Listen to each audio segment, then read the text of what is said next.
إن الحمد لله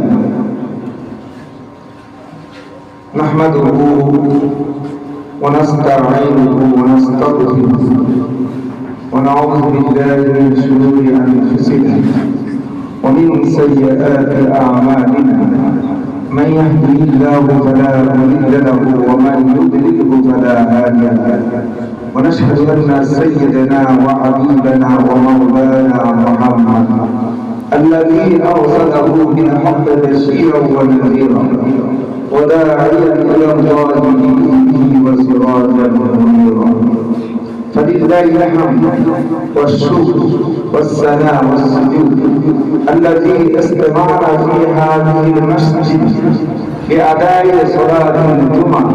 ربنا لك الحمد حمدا كثيرا طيبا مباركا فيه. يا ربي لك الحمد كما ينبغي لجلال وجهك وعظيم سلطانك. أما بعد فيا أيها الحاضرون، اليوم يوم الجمعة. جمعة نعود في سبب كيف يكون فوزا كبيرا فوزا كبيرا أو لقاء ربي ودخل الجنة. يا أيها الناس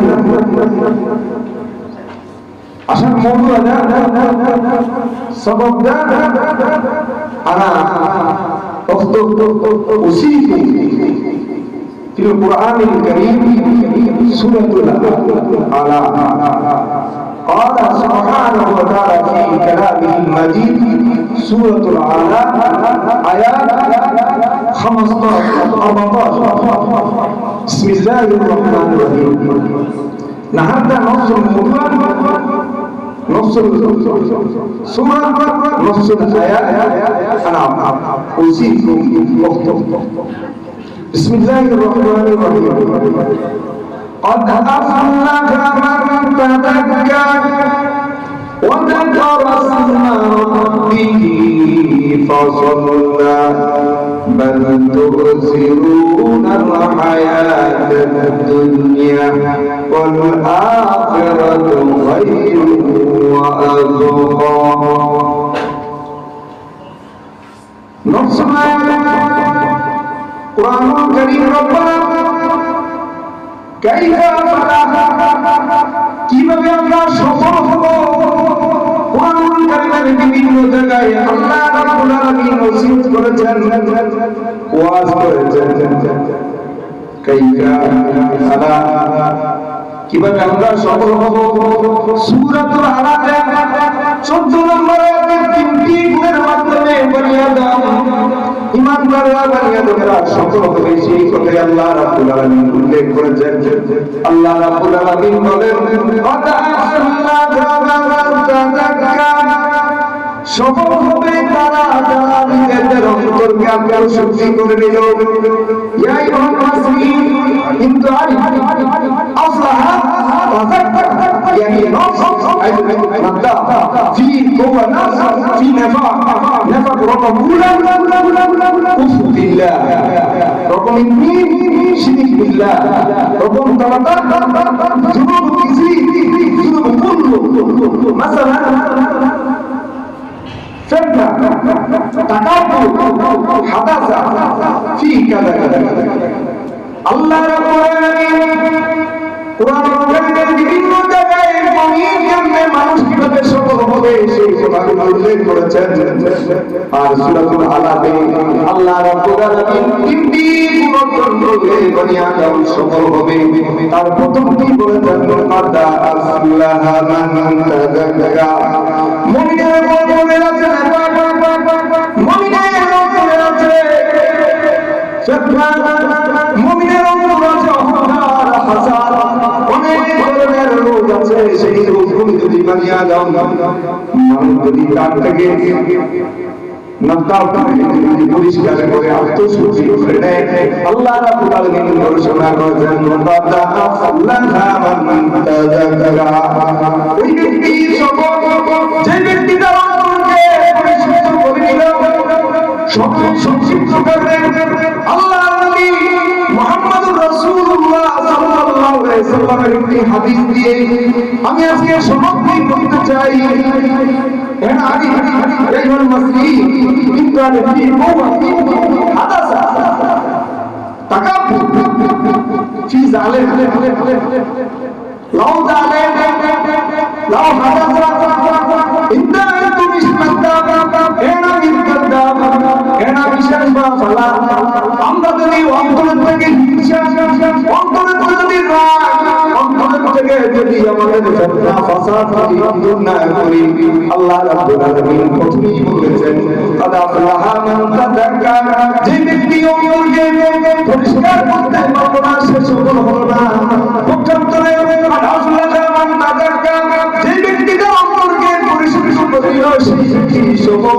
এই প্রসঙ্গের কারণে আমি ছোট্ট একটি হাদিস, বড় হাদিস সংক্ষিপ্তভাবে আমি বলতে চাই। আল্লাহর নবী, বিশ্ব নবী জনাব মুহাম্মদ রাসূলুল্লাহ সাল্লাল্লাহু আলাইহি সাল্লাম তিনটি মজলিসে একই কথা বলে একজন আনসারী সাহাবীকে জান্নাতি বলে ঘোষণা দিলেন। ওয়া আনাস ইবনে মালিক রাদিয়াল্লাহু তাআলা আনহু কুননা জুলুসান মা রাসূলুল্লাহ সাল্লাল্লাহু আলাইহি ওয়াসাল্লাম ইয়াদরু আলাইকুম আল-আন রাজুলুন মিন আহলিল জান্নাহ।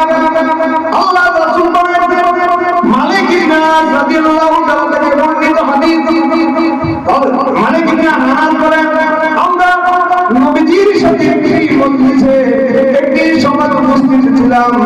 নবীজি তখন হঠাৎ করে মজলিসের সামনে বলে দিলেন, ইয়াতুলু আলাইকুম আল-আন রাজুলুন মিন আহলিল জান্নাহ।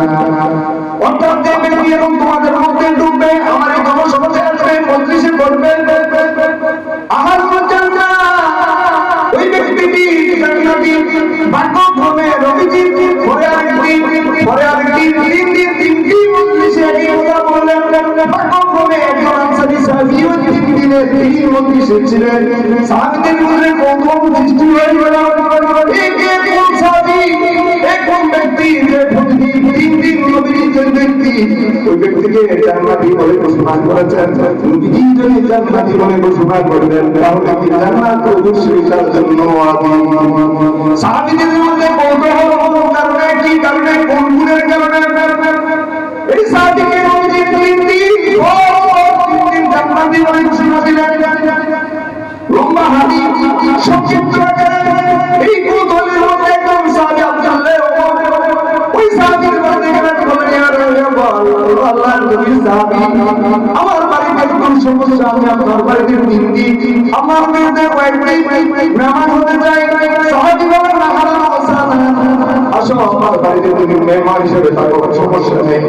সাহাবী ওই বাড়িতে ওই সাহাবীর বাড়িতে মেহমান হিসেবে ছিলেন। মেহমান বাড়িতে 3 দিন থাকার পর দেখেন ওই সাহাবী নিশামের হেঁটা যাইয়া আদি সাথী হাসবা মাফিসা কাছে জিয়াদা দেনি কোন অতিরিক্ত আমরা সবকিছুতে আমলগুলি করেছে, আমল করে 3 দিন পর যাওয়ার পর তারপরে আরো কত ভুল করে গেল। কি কারণে এমন আমল তো তার মধ্যে বিশেষত্ব দেখি না, কেন সেই ভুল আমলের কারণে?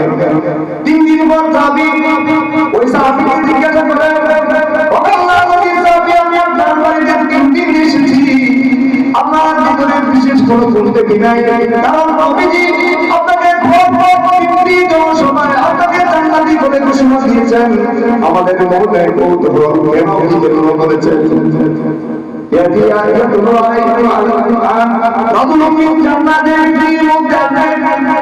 এই ব্যক্তি জান্নাতি ঘোষণা দিয়েছেন, আমরা কিছু আপনার কাছে খুঁজে পাই না।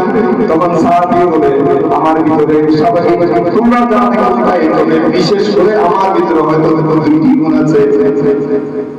এই 2টি গুণ হলো আনা আমলি নাই, যখন আমি ঘুমাতে যাই স্বাভাবিক মানুষের সাথে মহাসমালোচনা করতে গিয়ে যখন আমি সুবল মানে ফি জালেরা আউই ও হাদাসা, যখন সমাজে কারো সুবল এলাকাতে যখন কারো ভালো দেখি তখন তাদের মধ্যে হিংসা হইতে পারে, কারোর সাথে যখন কাজ করি তাদের ঝগড়া হয়, মনের মাঝে যখন জ্বালা আসে, যখন রাগ আসে, তখন আমার যে রাগ করে আসে এক এক করে আমি ঘুমানোর পূর্বে আমি প্রত্যেক রাগ করে আমি মন থেকে মুছে ফেলি। 2 নম্বর হলো যখন আমি মানুষের ভালো দেখি, তারা প্রতিবেশীর ভালো দেখি, মনের মধ্যে হিংসা আসে না, মনের মধ্যে খায়াস আসে না, আমার থেকে কেন ভালো হলো। যখন আমার ভিতরে আসে না, হিংসা আসে না, আমি যখন কারো ভালো শুনি তখন আমি তাকে উৎসাহ দেয়, তার শুভকামনা করি, তার প্রতি আমি হিংসা রাখি না, বরং আমি খুশি হই। হয়তো এই দুইটি আমলের কারণে আল্লাহ রাব্বুল আলামিন আমাকে পছন্দ করেছেন, আর নবীজি তার জবান মোবারক দিয়ে আমাকে ভরপুর 3 দিন তোমাদের জনসভায়, নবীজির জনসভায় বলেছেন, ইয়াতুবু আলাইকুম আলা রাজুলিন মিন আহলিল জান্নাহ, তোমাদের মধ্যে প্রত্যেক ব্যক্তিকে একটা জান্নাতি সাহাবী আছে, সে হলো জান্নাতি, সে হলো ইয়াতুবু আলাইকুম আলা রাজুলিন মিন আহলিল জান্নাহ, তারা তামুয়া আমেল দেখুন মাকা ইবনু আমেল মাফিস হাদাসা, আপনি নাই বললু লাউ না তাহলে আমরা যখন কাজ করি আমাদের পরিবার শিক্ষা আমাদের সমাজের সাথে পরিবারের সাথে কর্মস্থলে থাকতে পারে, অনেক বড় কারণ হতে পারে। ঘুমানোর আগে যদি ওই সাহাবীর মতো যদি আমরা যদি আমাদের অন্তরটাকে পবিত্র করে দিই, ক্ষমা করে দিই, আরো ভালো দেখলে যদি আমরা পরস্পরের কোনো ভালো দেখলে যদি আমাদের মধ্যে হিংসা যদি না হয়, তার জন্য সুকামনা করি ইনশাআল্লাহ আল্লাহ আমাদেরকে ওই সাহাবীদের মতো জান্নাতের সুসংবাদ দিবে। আল্লাহ রাব্বুল আলামিন আমাদেরকে এই হাদিসের আলোকে যদি আমরা আমল করি, আল্লাহ রাব্বুল আলামিন আমাদেরকে এই সুসংবাদে সুসংবিত করবেন, আমাদেরকে কবুল করবেন। আল্লাহ রাব্বুল আলামিন এই সূত্র হাদিস জানার পরে আমাদেরকে আমল করা, কর্মক্ষেত্রে হোক, পরিবারে হোক, সমাজে হোক, যেখানে হোক, পরস্পরের মধ্যে রাগ থাকে, হিংসা থাকে, সেই উপরের হোক আর নিচের হোক, পরস্পর ভয় বন্ধুদের মধ্যে যদি হিংসা থাকে, যদি কোনো রাগ থাকে, আমাদের মনের মধ্যে যদি আমরা আমলটি করি, ক্ষমা করে দেই, আল্লাহ রাব্বুল আলামিন আমাদেরকে কবুল করবেন। আল্লাহুম্মা তাকাব্বাল মিন্নি ওয়া মিনকুম ফি হাযিহিল হাদিস কামা ক্বালা রাসূলুল্লাহ সাল্লাল্লাহু আলাইহি ওয়াসাল্লাম। বারাকাল্লাহু লানা ওয়া লাকুম ফিল কুরআনিল আযীম ওয়া ইয়্যাকুম বিমা ফীহি মিন আয়াতি ওয়া যিকরিল হাকীম। আকুলু কাওলি হাযা আস্তাগফিরুল্লাহ লি ওয়া লাকুম ওয়া লিসাইরিল মুসলিমিনা মিন কুল্লি যামব ফাস্তাগফিরুহু ওয়া আতুবু ইলাইহি ইন্নাহু হুয়াত তাওয়াবুর রাহিম।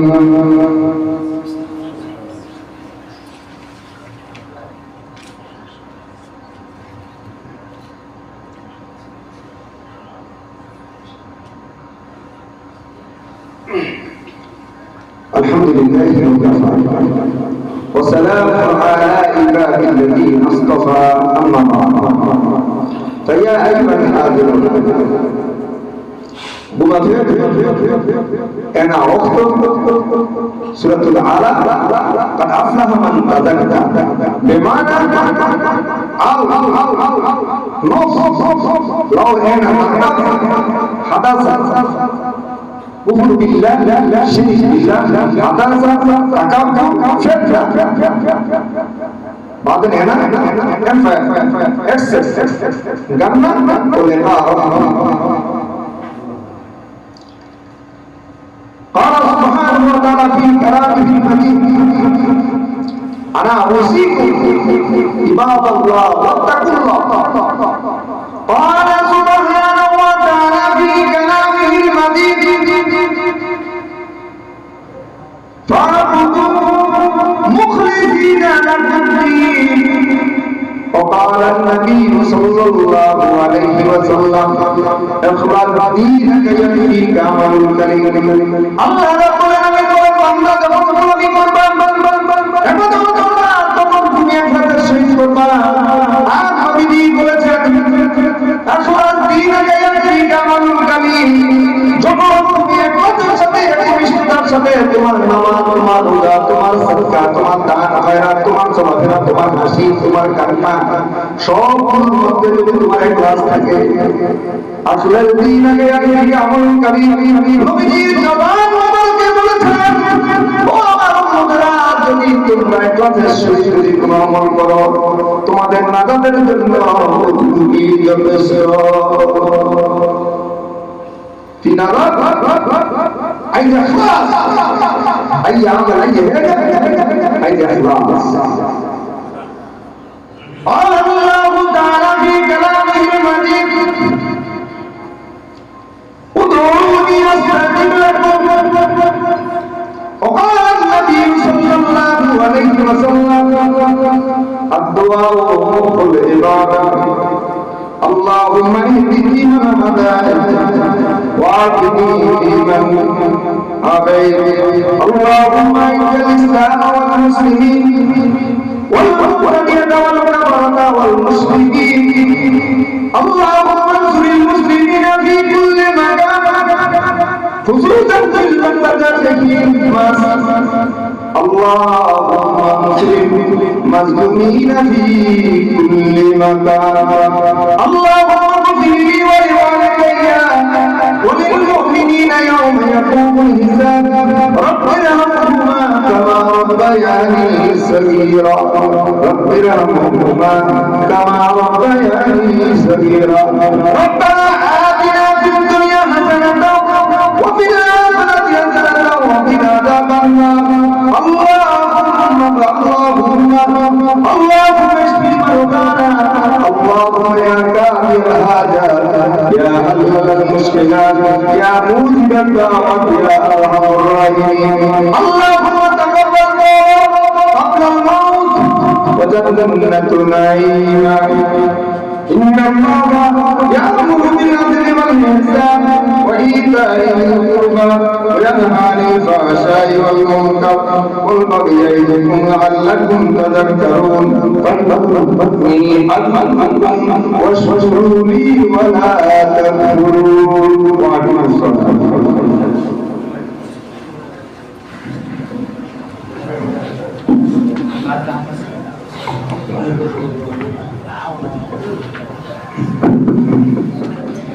الله أكبر الله أكبر. أشهد أن لا إله إلا الله. أشهد أن محمدا رسول الله. حي على الصلاة، حي على الفلاح، قد قامت الصلاة، قد قامت الصلاة. الله أكبر الله أكبر. لا إله إلا الله.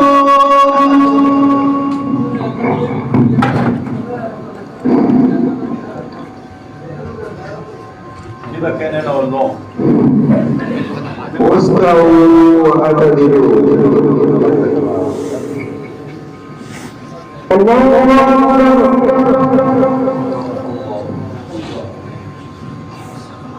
الحمد لله رب العالمين الرحمن الرحيم مالك يوم الدين. إياك نعبد وإياك نستعين. اهدنا الصراط المستقيم صراط الذين أنعمت عليهم غير المغضوب عليهم ولا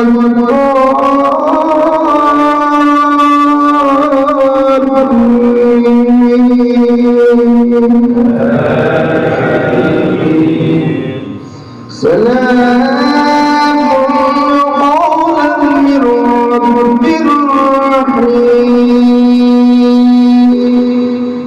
وامتازوا اليوم أيها المجرمون. ألم أعهد إليكم يا بني آدم ألا تعبدوا الشيطان إنه لكم عدو مبين.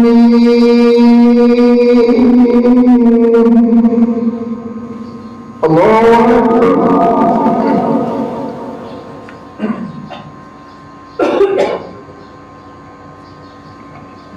سمع الله لمن حمده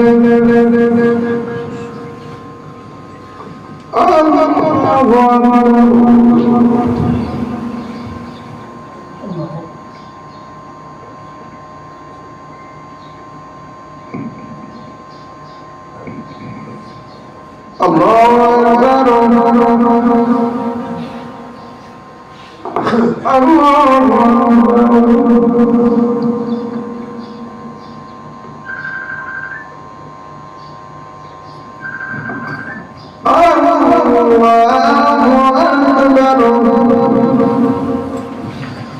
الحمد لله رب العالمين الرحمن الرحيم مالك يوم الدين إياك نعبد وإياك نستعين اهدنا الصراط المستقيم صراط الذين أنعمت عليهم غير المغضوب عليهم ولا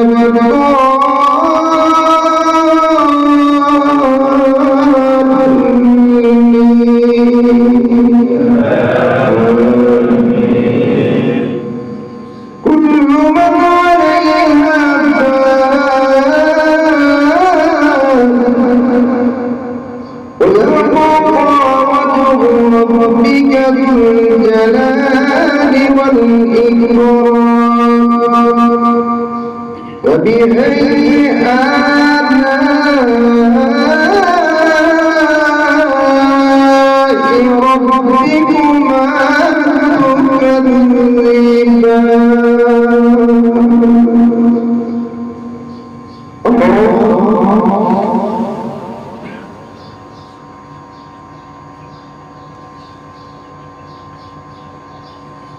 سمع الله لمن حمده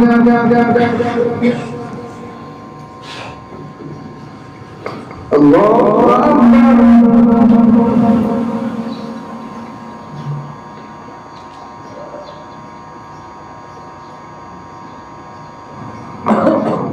الله أكبر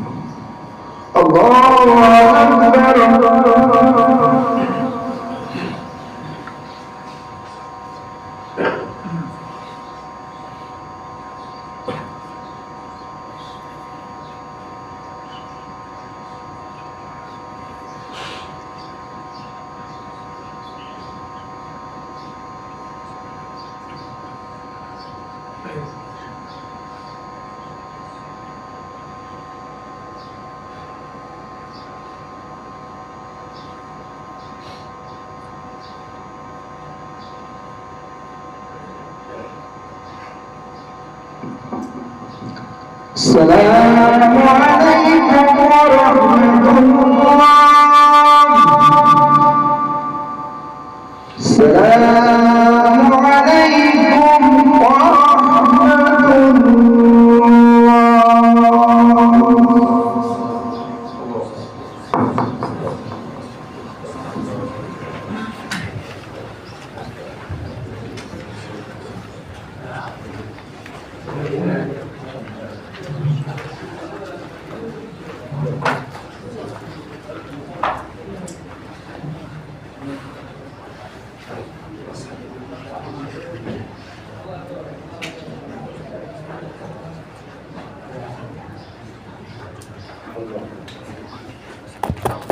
سبحان الله.